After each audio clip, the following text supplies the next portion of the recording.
Hello and welcome to Palace Fan TV for our Watford preview video. And to chat about the game, I've got a Watford fan making his second appearance on Palace Fan TV this season. It's Mike Parkin from the Rookery End. Mike, how you doing?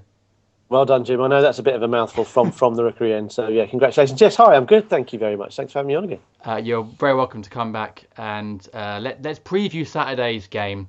Now, my first question is that Watford, it seems from the outside, Watford having a bit of a stumble at the moment, as are Palace, or the Palace hopefully back on the up. What's been happening? What's been the reason for Watford's what looks like a slight decline? Yeah, it was a very difficult period. Sort of the latter end of the Christmas period was difficult. We had Man City and Tottenham, and we lost both those games at home. And I think we actually did better than the results suggested. We lost in the last minute virtually in both games. So we were quite unlucky not to get something out of both those fixtures. And then the two that there are no real excuse for were followed hot on the heels of those, which was Southampton and Swansea away, and they were two quite poor performances in succession. And I think we ran out of steam a little bit, to be honest, Jim. I think it's been going so well. Then there was a little cluster of tough games over Christmas. I think they were just knackered, and they came up against two teams who were sort of resurgent in their own way. Southampton turned the corner a little bit and turned in a decent performance. They did a job on us, to be fair, and Swansea did similar. They were playing. It was the first game. They just announced their new manager, so there's always a bit of an uplift after that, as we all know. But then the week after that, we played Newcastle, which was really important because if we'd have not got a result there, that'd have been 5 games without a win, which is difficult for a team like Watford. The belief can soon sap away, and the fans, as you know, start to get a bit edgy and a bit worried and start looking to the bottom of the table as opposed to the top. So good result against Newcastle, and then last week against Tottenham. I think a lot of people were disappointed because we didn't go to win the game. There's no way we can put a hand on our heart and say we went out and all guns blazing on that one. It was a bit of a bus parking exercise, I think. But that said, it's silly not to go into a game against someone like Tottenham with a pragmatic approach. I think you've got to accept that basically they're a better team than you. They're second in the table, third at the time, but they're second now. They're up there for a reason, much as it pains me to say it. I don't think anyone likes Tottenham, do they? Not. I certainly anyway. So yeah, I think Watford fans were disappointed we didn't go for a little bit more. But I understand why Kike went for it. Went that way. He's a defensive minded coach. He'd rather get a couple of goals a goal ahead, and then potentially shut up shop. That's just the way it's going to be for Watford. So yeah, it's been a mixed bag of results. But I think we're really benefiting from the excellent start we had, and that's why I said at the start of the season it's going to be important for us to get points on the board as quickly as possible because there will be blips, and so it's proved. Do you know what? That almost sounds exactly the same as what's happened to Palace, almost down to the matches. We played Man City and Spurs over Christmas and early January, lost to them but didn't play terribly. Then we had poor performances against Aston Villa and Bournemouth and lost those games. And then had an important game against Swansea where we got a good result. So it sounds like Palace and Watford, very sort of similar performances over that period, matching each other. But Mike, I've got a question about Watford's formation because it looks from the outside like they play a sort of a fluid, modern 4-4-2 formation, similar to the way Leicester play. Do you think that is the way forward for teams? Do you think we're seeing a progression to 4-4-2 away from this old 4-2-3-1 that a lot of teams play? Potentially, I think, like any system, like any formation, once you work out that's what's going to happen, it can be easy to defend against. And I think Southampton and Swansea set up to stop us playing, stop us getting the ball forward, and to starve sort of Troy and Igalo up front. So, but it's worked for Watford, and I have to say that our success has been based on being solid at the back. And I think for any team getting promoted, that's a sensible. Almost any team in the league, I guess. If you can keep clean sheets, you're in with a chance. Going forward. But yeah, I think it's worked really well for Watford. I think we benefit from having excellent players. Obviously, Troy Deeney is he's less. He's just hard. He's just battles so hard. He's a real pain in the backside for defenders, and we've seen it all year from the experienced international defenders to the slightly more wet behind the ears ones. He's giving them all a real headache. We did wonder whether the step up from Championship to Premier League was going to be difficult and whether we might get found out a but not a bit of it. He's been absolutely Herculean all season, and then Ighalo's a bit more of a box of tricks. So I think it's all very dependent on the players you've got at your disposal. I think if we lost one of those two and had to bring someone else in, I think we'd probably struggle. I think the formation has developed as the season has gone on, and Quique Sanchez Flores has worked out what he's got at his disposal and how best to get that out of him. In the past couple of weeks, we've seen Gerardo playing sort of in behind those front two, going down the middle, and he's starting to look really, really good. He was someone that Flores was very, very keen to bring in, and he's played sort of more in a wide role previously. But now he's sort of found his home, I think, in behind those front two, and he's looking like a really dangerous player. So an incredibly long-winded answer to the question. I'm not sure I even answered it, but I think it depends on the players you've got. Watford have landed on that formation, and they didn't start with it.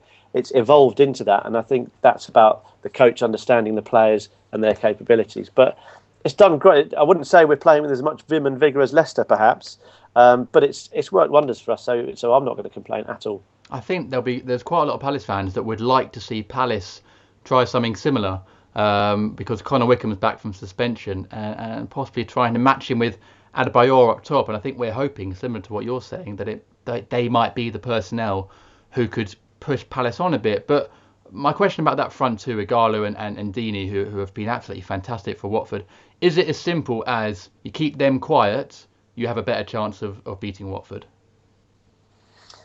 I think so. I think the thing about it, though, that they're always going to give you a chance because they are such different players. Deeney will not stop for 90 minutes. He will not stop. He will just harass, harangue, annoy, bully. And Ighalo's always capable of just a little trick, the old Ighalo scoop that everyone seems to know about, but no one seems to be able to do anything about. So yeah, if you can snuff them out, if you can keep them quiet, then obviously it's going to be difficult for Watford to win the game because goals aren't really coming from anywhere else.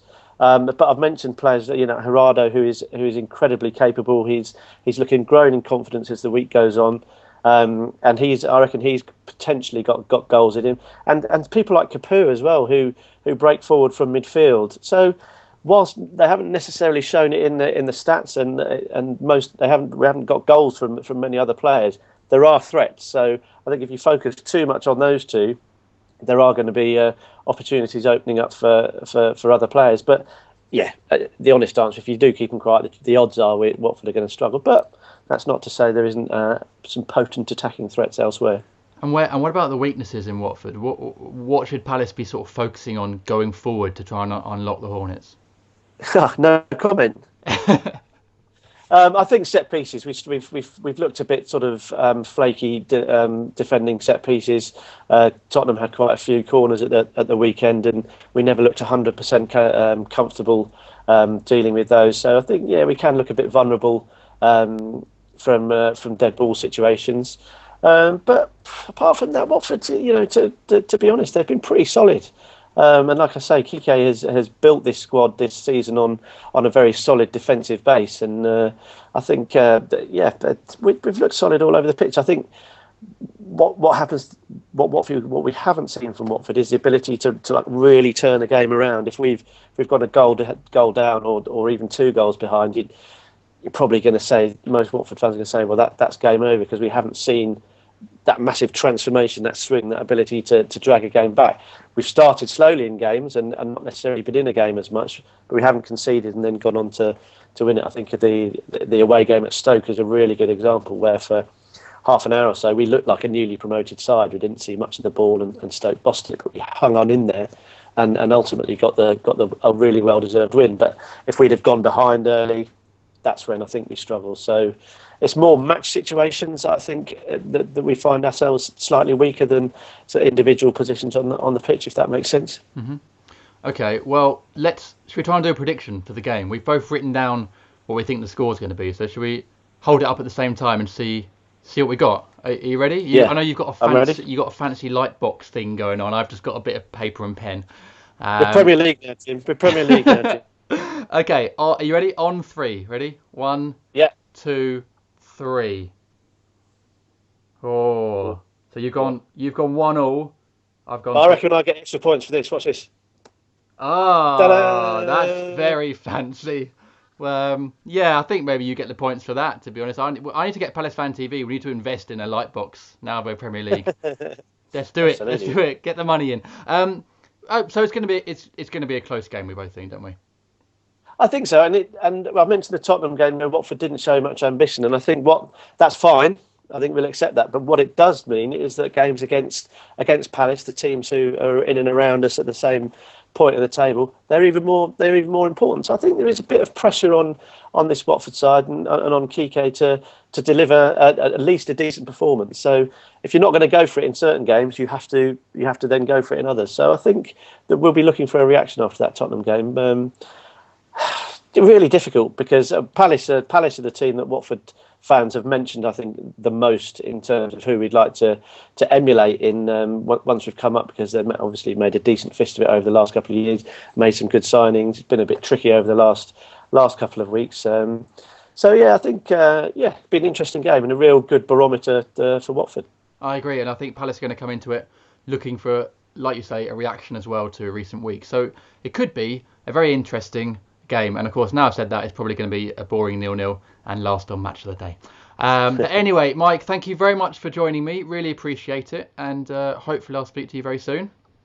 Of course, no problem at all, Jim. Good Anytime. man. And don't forget, you can check out From The Rookery End. There'll be a link below this video, so make sure you do that. And don't forget to subscribe to Palace Fan TV. If you haven't subscribed yet, it's February. Why not? Click that button right now.